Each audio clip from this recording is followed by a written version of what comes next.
So what does a hiker do on his day off? Besides laundry, he hikes. That's what I'm doing. I'm staying at the Fontana Resort, I think it's called, for my day off. It sounds nicer than it is. I think it is sort of how I picture an aging resort in the Catskills. Let's just say it's showing its age a little bit, but by hiker standards, it's very, very comfortable. Nice people. Anyway, they've got a shuttle bus that for $3 brought me back to where I got off the trail yesterday. And there's about a 2.5 mile section of the trail that I'm walking right now without a pack, which is nice. And then they'll pick me up again, like I said, 2.5 miles down the trail here at the Fontana Dam Visitor Center, which the trail goes right by, I guess. So that's 2.5 miles that I'm walking today that I don't have to do tomorrow. And it poured rain this morning, so it worked out great that I wasn't, hiking into the Smokies in the rain. And now the sun's out, and it's supposed to be nice tomorrow, so things are good. It is, let's see, May 5th. That'll do it for day, I think, 16, right?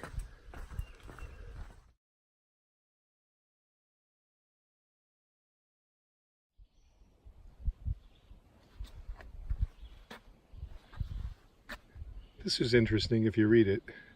You can tell it's really pretty old because at the very bottom it says about 100 hikers annually complete the challenge by through hike. I think now it's something like 4,000 try and 1,000 or 1,500 complete it. So I don't know how old this is, but it's got to be 20 or 30 years old. I don't know.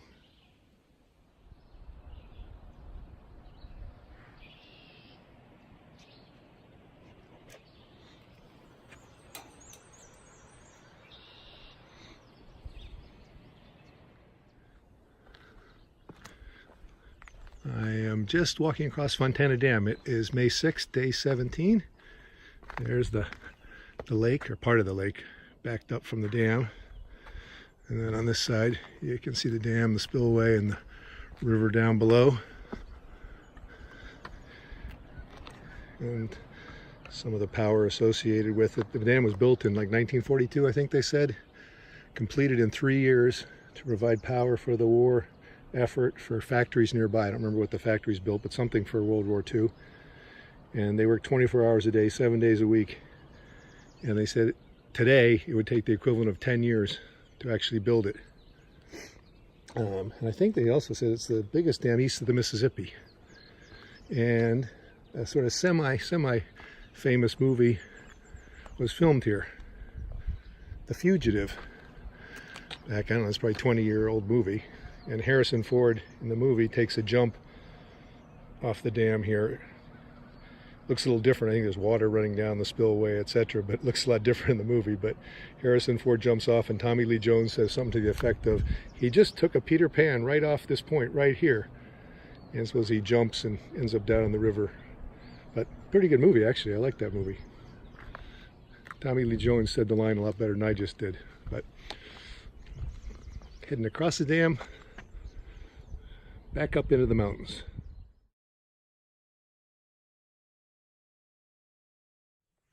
So, Great Smoky Mountain National Park, before I head into the woods here, comes with, I think, a fair amount of trepidation for most thru hikers, myself included, for a few reasons.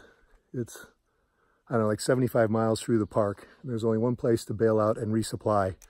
So you either walk all the way through the park, and you have to do it by regulation in a certain amount of time. So you either walk all the way through the park carrying, like 6 days of food, which is heavy, or you get off at Newfound Gap about halfway through, and then you need to ride I think it's like 20 miles to Gatlinburg, which is what I think I'm going to do. So that's the first part. The second part is it also includes the highest point on the entire AT at Clingman's Dome at 6,000 something feet, even higher than Mount Washington, so there's just a lot of climbing. It's some of the worst weather on the AT. And then last but not least, there's just a lot of regulations that aren't necessarily thru hiker friendly. You're required to stay in the shelters, which I haven't done yet. I generally try and avoid them and stay in my tent. But they want you in the shelters because there's a very high bear density. I think 1 per every 2 square miles, or 2 bears for every 1 square mile. And I forget which, but there's just a lot of bears. So they want you in the shelters unless they're full, in which case you're allowed to tent. which then leads to sort of a big bubble of hikers all together, which isn't great either. But I'm sure it's all, you know, well intended, but like I said, it's kind of doesn't make it easy for through hikers. But thousands of people have done it before me, so I'm sure I'll be fine. I hope so anyway.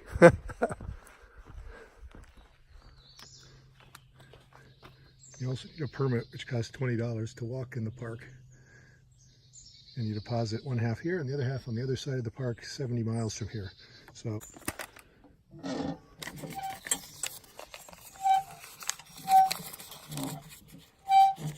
I can get it in there one-handed.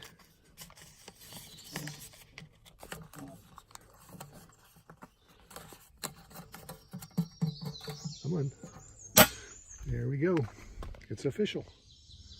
There you can see the lake come up quite a bit. I don't know, maybe 1,000 feet. Hard to tell. And the clouds are starting to lift. And it's a nice day. Turned into a gorgeous, gorgeous day. First real view on the climb out here.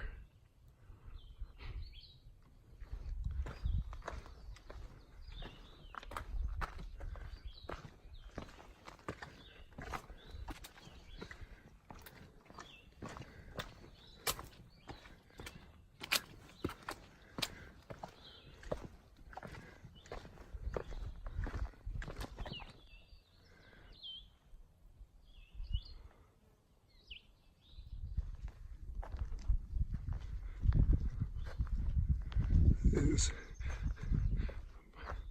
Molly's Ridge Shelter. All right,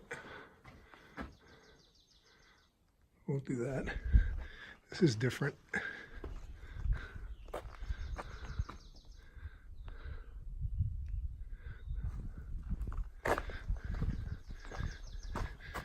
See, fireplace too.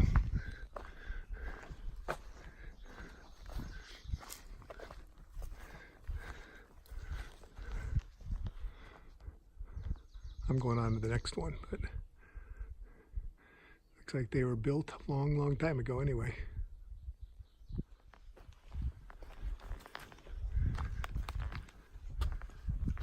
It's about 4 o'clock, and I think I'm like about 10 miles in. Actually, it all hasn't been too bad. You know, there's certainly been plenty of uphill, and some of it's been steep, but not a lot. And this part I'm walking on right now is kind of rocky, but most of it has been fairly smooth, uphill, but smooth surface. And the grade hasn't been too bad. So it's actually been a really, really nice day. And it's just, the weather is amazing.